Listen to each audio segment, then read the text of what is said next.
دوای زیاتر لە 3 ساڵ نەبوونی هەمانگی سەربازی و هەواڵگری پێشبینی دەکرێت جارێکی دیکە حکوومەتی هەرێم و ناوەند بگەنە ڕێکەوتنێکی ئاوباش بۆ پەڕکردنەوەی بۆشایی ئەمنی و ڕێگری لە جموجۆڵی داعش لە ناوچە گەرمەکانی نێوان هەردوولا. بەواژووکردنی ئەم ڕێکەوتنەی نێوان وەزارەتی پێشمەرگە و وەزارەتی بەرگەری عێراق گرفتی ئەمنی لە ناوچەکانی دەرەوەی ئیدارەی هەرێمی کوردستان تا ئاستێکی باش سەقامگیر دەبێت. پێم وایە فەراغێکی عسکەری ئەمنی لە ناوچەدابڕێنراوەکانە هەیە بە ڕۆشتنی پێشمەرگە و هاتنی سوپای عێراقی ئەو فەراغە دروست بووە پێم وایە بۆیە ئەگەر ئیتیفاقی عسکەری هەبێ ناوچە دابڕێنراوەکان سود و قازانجێکی باش دەکەن.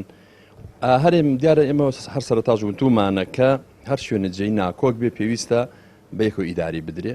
هیچ لایەک بەتەنها لەوێ سەرکەوتون نەبێت لە ئیدارەدانی ناوچە دابڕێنراوەکان هەتاوەکو بە دەستور چارەسەر دەبی. لە قۆناغی یەکەمی ڕێکەوتنی سەربازی نێوان هەردوولا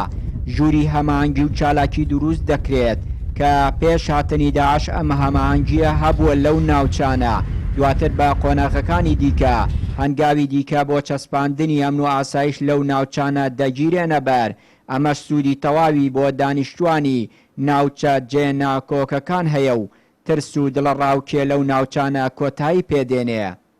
هەر ڕێککەوتنێکی سیاسی سەربازی ئەمنی لە نێوان حکوومەتی هەرێمی کوردستان و لە نێوان حکوومەتی ناوەندیە ڕاستەوخۆ کاریگەری هەیە لەسەر ژیانی کەسوکار ژیانی کوردی ناوچە دابڕاوەکان لەبەرەوەی کەسوکاری ئێمە کە لەم ناوچەیە ئەژێ ئێمە کە لەم ناوچەیە ئەژین چەند هەستیاری سیاسی حساسەتی سیاسی و ئەمنی و سەربازی کەمتر بێ سوودی بۆ خەڵکی ئەم ناوچەیە هەیە بە پێچەوانەوە ئەگەر ڕێکەوتنی سیاسی و ئەمنی و سەربازی نەبێ هەستیاری سیاسی و حیزبی و نەتەوەیش لەم ناوچەیە زیاد دەکات ئەوەش بە زیان بۆ خەڵکی ناوچە دابڕاوەکان تەواوە بێ بۆیە هەر ڕێکەوتنێک بکرێت سەربازی و سیاسی و ئەمنی لە ناوچە دابڕاوەکان بەتایبەتیش کە ئێستا ڕێکەوتنێکی سەربازی و ئەمنی لە ئارادایە سوودی زۆری بۆ ناوچە دابڕاوەکان هەیە. یەکەم بۆشایی ئەمنی ناهێڵێ کە زۆر جار دەستگا هەواڵگری دەوڵەتانی دەوروبەر یاخود گروپە تیرۆریستەکان سوود لە بۆشایی ئەمنی نێوان هەرێم و حکومەتی ناوەندی ئەبینن.